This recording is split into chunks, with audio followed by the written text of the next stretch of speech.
Donc on va étudier une courbe en coordonnées polaires, c'est-à-dire qu'on se donne un rayon en fonction d'un angle. Donc ici r de θ, c'est 1 sur racine carrée de tangente de θ. Donc on note déjà que cette expression est bien définie pour θ appartenant à l'intervalle ouvert 0 pi sur 4. En effet, sur cet intervalle-là, 2θ parcourt l'intervalle ouvert 0 pi sur 2, pour lequel tangente de θ est strictement positif, et donc on a bien le droit de prendre l'inverse de la racine carrée. On va commencer par dresser les variations du rayon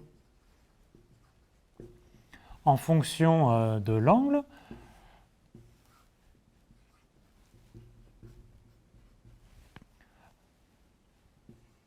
Donc l'angle θ va de 0 à pi sur 4, ces deux valeurs sont exclues, et on regarde comment varie l'angle, le rayon en fonction de cet angle.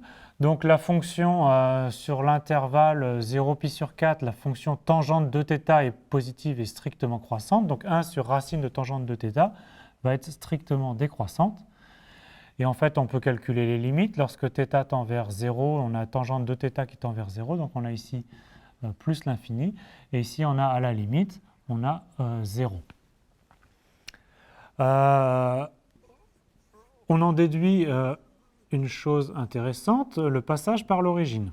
Donc c'est un point important pour les courbes en coordonnées polaires. Est-ce que la courbe passe par l'origine ou pas? Donc ici, on va noter C, la courbe. Alors la courbe ne passe pas par l'origine. En effet, évidemment, cette expression-là ne peut jamais être nulle. 1 sur quelque chose, ça ne peut pas être nul. Donc r de θ est différent de 0 pour tout θ dans 0 pi sur 4. Donc la courbe ne passe pas par l'origine. Par contre, l'origine est quand même un point limite. Regardez, quand θ tend vers pi sur 4, le rayon tend vers 0, c'est-à-dire que la courbe se rapproche indéfiniment de l'origine. Donc par contre, O est un point limite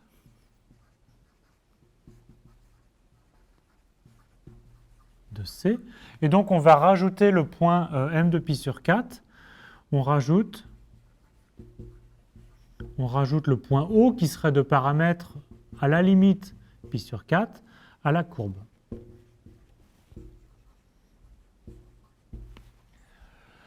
Alors, quand on a l'origine qui appartient à une courbe donnée en coordonnées polaires, on en déduit tout de suite la tangente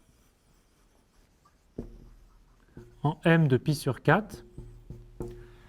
La tangente en un point à l'origine, en un point de coordonnées polaires θ, est dirigée par le vecteur uθ. Et donc là, c'est dirigé par le vecteur u pi sur 4, où je vous rappelle que on note u pi sur 4, le vecteur unitaire, qui fait un angle pi sur 4 avec l'horizontale.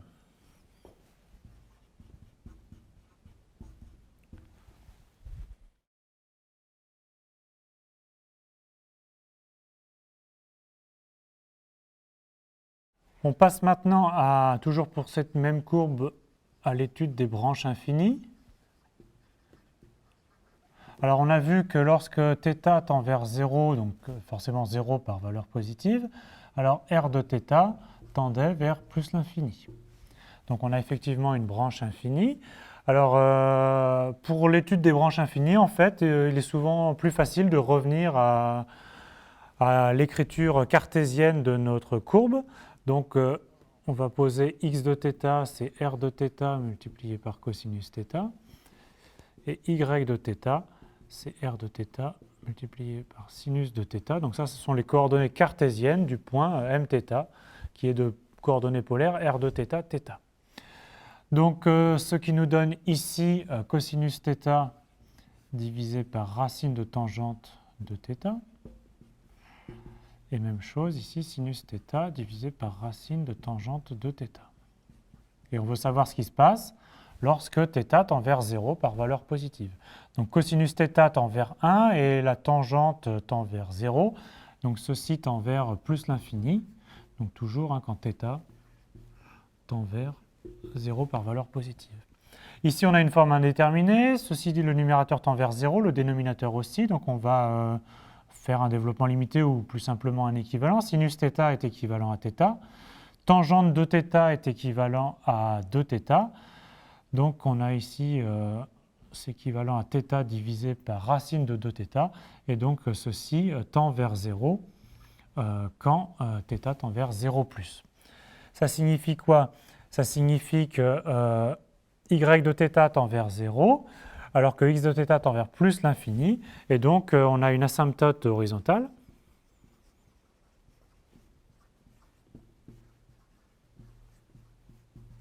Qui est d'équation y égale 0, donc c'est-à-dire que c'est l'axe des abscisses.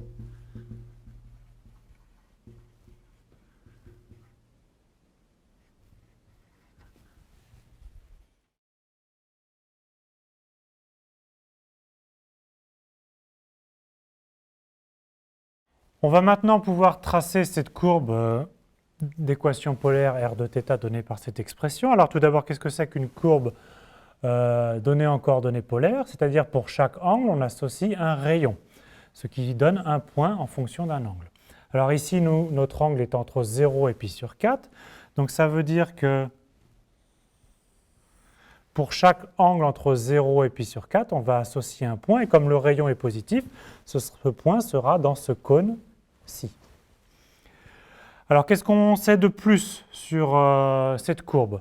On a vu que lorsque θ tend vers 0, r de θ tendait vers plus l'infini. Et on a même calculé que la droite d'équation y est égale à 0 était asymptote. C'est-à-dire que pour un angle petit, on va avoir une asymptote horizontale ici. On a vu aussi que lorsque θ tendait vers pi sur 4, alors le rayon tendait vers 0, c'est-à-dire que le point ici à l'origine n'est pas sur la courbe, mais il est obtenu à la limite lorsque θ tend vers pi sur 4, et donc on l'a considéré comme le point m de pi sur 4. Et on sait qu'à ce moment-là, la tangente, quand m de pi sur 4 est à l'origine, la tangente est dirigée par le vecteur u pi sur 4. Donc maintenant, on va tracer la courbe. Donc on repart de θ proche de 0. On a une asymptote horizontale qui est l'axe des abscisses. Et on a vu par l'étude du rayon que le rayon décroît. Donc on va tourner en faisant décroître le rayon jusqu'à 0. Donc on tourne, l'angle θ tourne, et il décroît, et la courbe devient tangente à la bissectrice jusqu'au point limite qui est l'origine.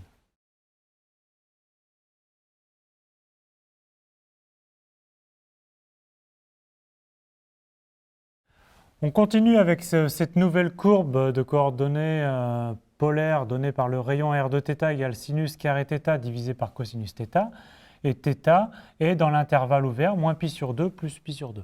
Donc on commence par définir un domaine d'étude. Alors pour toutes ces valeurs avec l'intervalle ouvert, le cosinus ne s'annule pas et donc le rayon est bien défini. Par contre, on va trouver un domaine d'étude plus petit que ce domaine de définition en utilisant les symétries. Donc qu'est-ce que c'est que le point de coordonnées d'angle polaire moins θ? C'est le point dont le rayon est donné par moins θ avec un angle moins θ. Mais r de moins θ, sinus carré est une fonction paire, cosinus est une fonction paire, donc c'est r de θ, c'est moins θ. Alors qu'est-ce que c'est que ce point? Il s'obtient facilement. Donc si on a ici le point mθ, donc mθ pour un certain angle θ et un certain rayon r de θ, alors ici le point qu'on a obtenu, c'est le point dont le rayon est le même, mais par contre l'angle polaire, au lieu que ce soit plus θ, c'est moins θ. Et donc le point qu'on a obtenu ici, nous, c'est m de moins θ, avec le même rayon, mais un angle polaire opposé. Et donc, il s'obtient, comment est-ce qu'on obtient dans cette situation notre point mθ? C'est le symétrique par rapport à l'axe OX du point mθ. Donc, on fait une étude.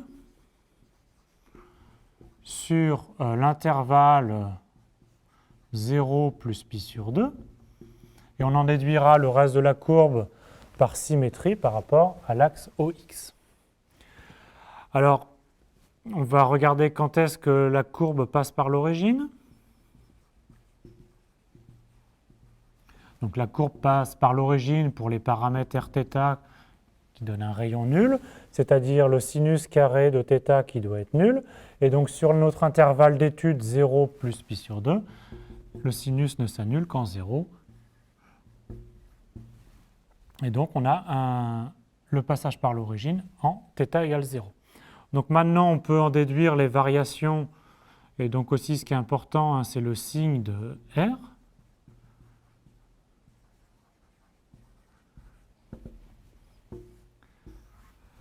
Donc en fonction de l'angle θ, donc on se limite toujours à notre étude sur 0 à pi sur 2.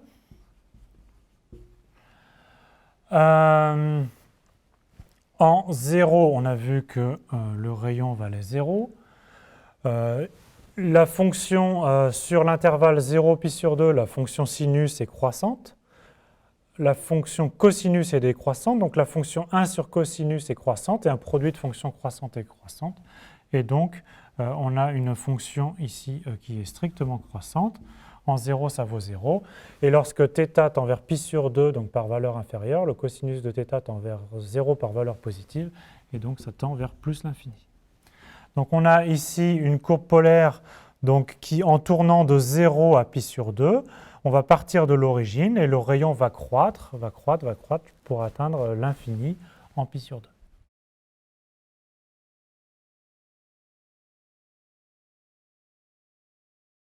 Avant de passer au tracé, on peut dire encore un peu plus de choses.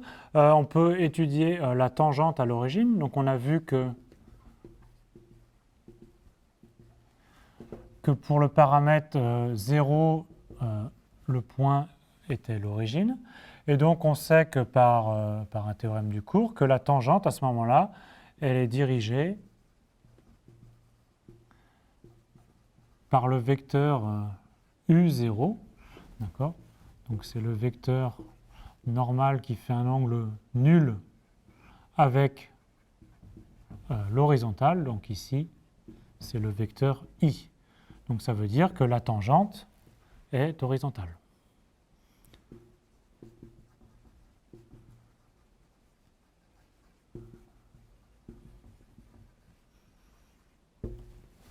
Autre point qu'on peut discuter, c'est l'étude des branches infinies.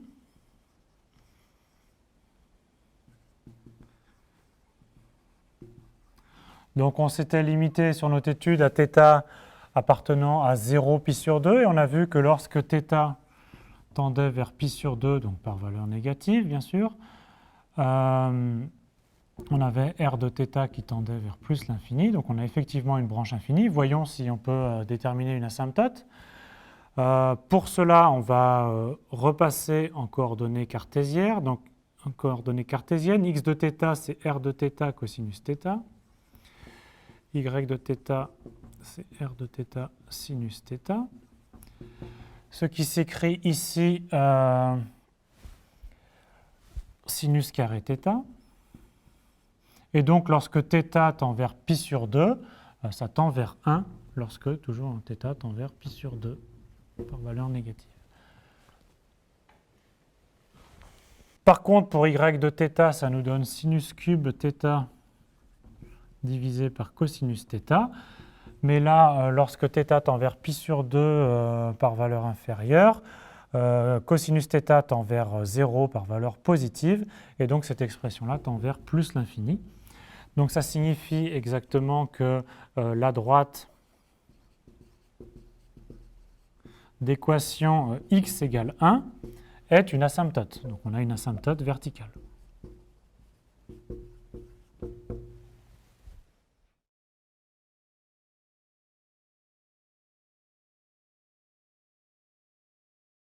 On peut maintenant tracer la courbe. Donc pour chaque angle de θ appartenant à moins pi sur 2 plus pi sur 2, on va associer un point. Et comme le rayon est positif, donc on va associer un point de ce côté-là pour chaque angle entre moins pi sur 2 et plus pi sur 2. Alors nous, on a fait d'abord l'étude sur l'angle 0 à pi sur 2. Et on a vu qu'au paramètre 0, en fait, la courbe passait par l'origine. Et on avait même vu que la tangente y était horizontale. Donc pour le paramètre 0, on sait que le dessin commence par cette situation locale. On a vu que le rayon était croissant, donc lorsqu'on va tourner, le rayon va grandir et il va devenir aussi grand qu'on veut. Et on avait vu que lorsque θ tendait vers pi sur 2, on avait une asymptote verticale d'équation x égale 1. Et donc maintenant, on peut dessiner la courbe. Donc lorsque θ varie de 0 à pi sur 2, le rayon croît, le rayon croît, le rayon croît, pour obtenir une asymptote verticale, comme ça, qui va aussi loin qu'on veut. Et là, c'est l'étude sur 0 pi sur 2. On avait vu que pour les paramètres négatifs, on en déduisait la courbe par symétrie par rapport à l'axe OX. Et donc, on repart avec une tangente horizontale pour obtenir une asymptote ici.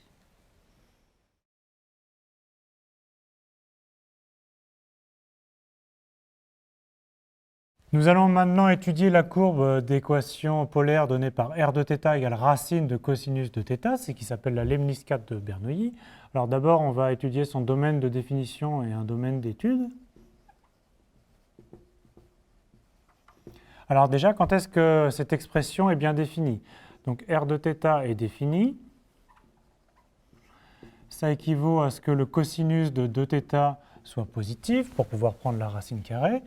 Donc quand est-ce que cosinus de 2θ est positif? Ça veut dire que 2θ est un angle compris entre moins pi sur 2 plus 2kπ et plus pi sur 2 plus 2kπ.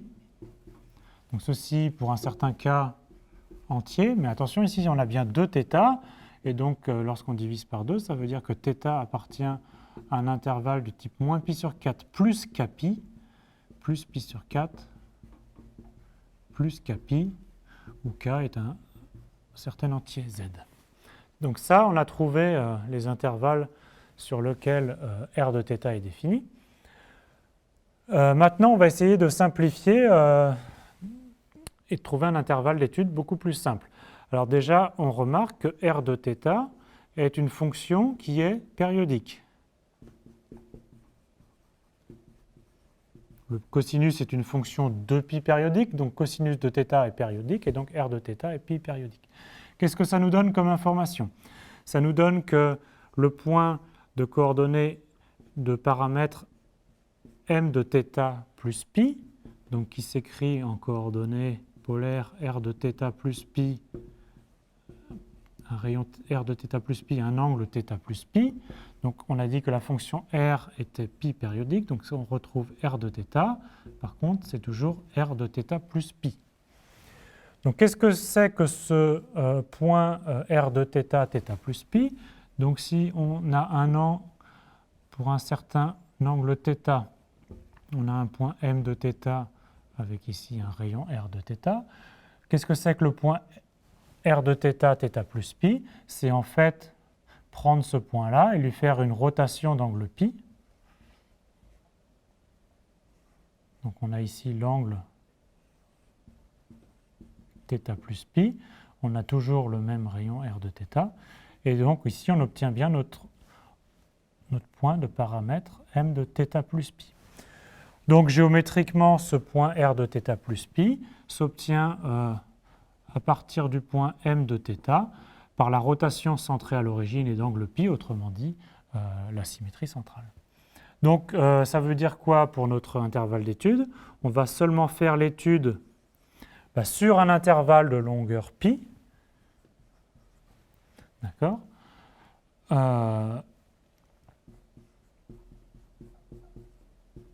Par exemple, l'intervalle moins pi sur 4 plus pi sur 4. Pourquoi seulement cet intervalle? Parce qu'un intervalle de longueur pi coupé avec l'intervalle de définition, ça donne par exemple cet intervalle-là. Alors on peut encore simplifier l'étude. On remarque que comme le cosinus est une fonction paire, r de θ est paire aussi. Ça signifie que m de moins θ, donc qui est le point de coordonnées R de moins θ, c'est aussi le point de coordonnées R de θ moins θ. Et donc ça signifie, comme on l'a vu auparavant, que le point de coordonnées m de moins θ, c'est l'image du point m de θ par la symétrie d'axe OX. Donc le bilan, c'est qu'on a juste besoin de faire une étude sur l'intervalle 0 pi sur 4, puis par la symétrie d'axe OX, on en déduira la courbe sur l'intervalle moins pi sur 4 plus pi sur 4, puis par périodicité, donc par une rotation d'angle pi, on en déduira la courbe sur tous les intervalles possibles.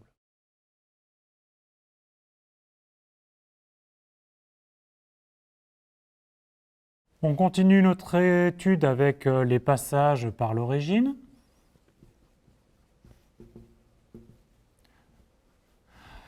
Donc, quand est-ce que la courbe passe par l'origine? Lorsque r de θ égale à 0. Et r de θ est égal à 0, ça équivaut à ce que le cosinus de 2θ soit nul, c'est-à-dire à 2θ est égal à pi sur 2 modulo 2pi. Et donc ici, à θ est égal à pi sur 4, parce que je vous rappelle qu'on fait une étude seulement sur l'intervalle 0, pi sur 4. Donc on a un point qui passe par l'origine.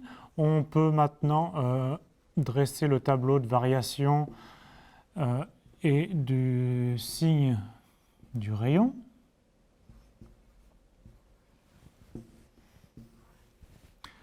Donc l'angle θ varie de 0 à pi sur 4. Et le rayon, alors on n'a pas besoin de dériver l'expression, on sait que la fonction cosinus est décroissante sur l'intervalle 0 pi sur 2. Donc ici, cette fonction-là est décroissante, la racine carrée préserve la décroissante. Et donc on a une fonction qui est décroissante. En 0, cosinus de 0, ça vaut 1. Et on a vu qu'en pi sur 4, on arrivait jusqu'à l'origine. Donc ça signifie que lorsque l'angle va aller de 0 à pi sur 4, le rayon va décroître et la courbe va se rapprocher de l'origine.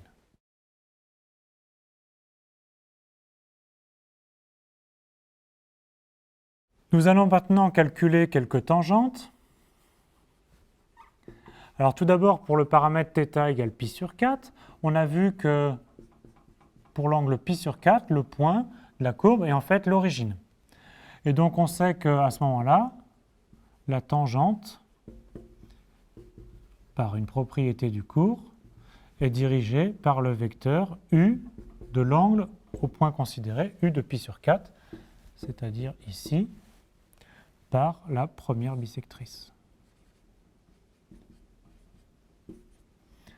Donc voilà pour ce point qui est l'origine. Maintenant, voyons ce qui se passe une autre tangente. Pour θ, l'angle 0, à ce moment-là, m de pi sur 4 n'est pas l'origine. Donc c'est automatiquement un point régulier. Et donc on calcule un vecteur directeur de la tangente en calculant le vecteur dérivé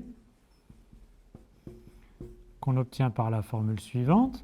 C'est donc la dérivée de rθ fois uθ sur dθ, ce qui donne la formule r' de θ uθ plus r de θ vθ.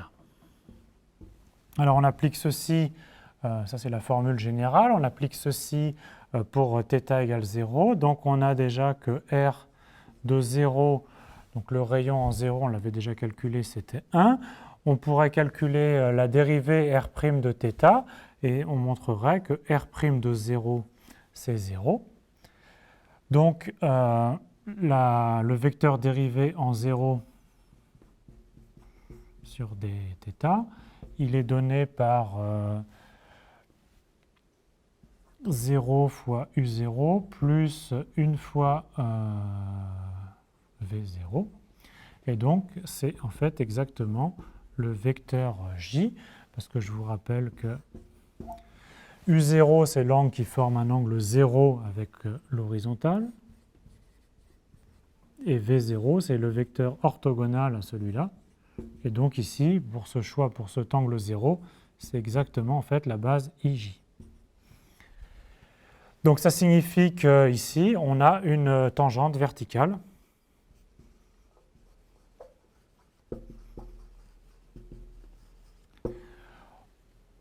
au point de paramètre 0.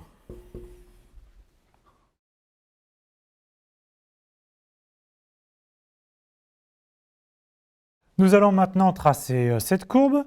Alors on commence par le paramètre 0. On a vu que pour l'angle 0, le point a donc pour coordonnées polaires 1, 0, c'est-à-dire en coordonnées cartésiennes, c'est aussi 1, 0. On a aussi vu qu'en ce point, il y avait une tangente verticale. Maintenant, autre point particulier, c'est pour l'angle π sur 4. On a vu que pour l'angle π sur 4, en fait, la courbe passait par l'origine. Et on a calculé sa tangente est donnée par la première bisectrice, c'est-à-dire qui fait un angle π sur 4 avec l'horizontale. Maintenant, la courbe part ici avec une tangente verticale. On a vu que lorsque θ varie de 0 à π sur 4, le rayon décroît, et donc en tournant, la courbe va se rapprocher de l'origine. Allons-y. La courbe se rapproche de l'origine en devenant tangente à la droite π sur 4. Ça, c'est pour l'intervalle 0 à π sur 4. Maintenant, on avait vu que notre courbe était aussi définie sur l'intervalle 0 moins π sur 4 et qui s'obtenait par une symétrie par rapport à l'axe OX. Donc sur l'intervalle 0 moins π sur 4, on repart par une tangente verticale et on redevient tangent par rapport ici à la seconde bisectrice. Alors il faut noter qu'on avait vu qu'il n'y avait pas une courbe, un point associé à chaque angle. Donc entre l'angle π sur 4 et l'angle 3π sur 4, on n'a aucun point pour cette courbe. Par contre, on avait vu que le rayon était pi périodique. Et donc pour les angles 3π sur 4 jusqu'à 5π sur 4, on fait une rotation d'angle π de cette courbe. Et donc on obtient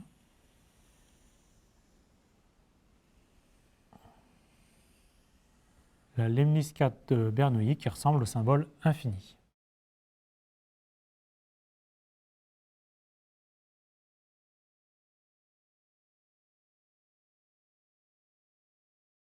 Revenons sur la notion de coordonnées polaires. Donc, comment est-ce qu'on décrit un point en coordonnées polaires? Il se décrit de la façon suivante. Le vecteur OMθ s'écrit Rθ fois Uθ, où Uθ est un vecteur unitaire qui forme un angle θ avec l'horizontale. Donc on notera Mθ, et on notera ces coordonnées d'abord par la donnée du rayon, et ensuite de l'angle. Alors quand on a des coordonnées polaires, il est toujours possible de revenir à des coordonnées cartésiennes. Donc si on est toujours dans un repère orthonormé IJ, ces coordonnées cartésiennes s'obtiennent de la façon suivante. Donc on a r de θ fois cosinus de θ, ça nous donne l'abscisse, et r de θ fois sinus θ, ça nous donne l'ordonnée. Maintenant, qu'est-ce que c'est qu'une courbe en coordonnées polaires? C'est pour chaque angle, on associe un certain rayon, donc ce qui nous donne un point. Et maintenant, on fait varier l'angle, et donc on obtient un point qui varie, c'est-à-dire une courbe. Alors, il faut faire un petit peu attention à ce qui se passe, c'est-à-dire que d'une part, le rayon peut être négatif, donc pour un angle θ, en fait, le point peut être situé sur l'autre demi-droite. Et puis, quand on fait un tour complet θ plus 2π, il n'est pas sûr qu'on retombe sur le même rayon. Donc on peut par exemple avoir une spirale comme ça qui grandit.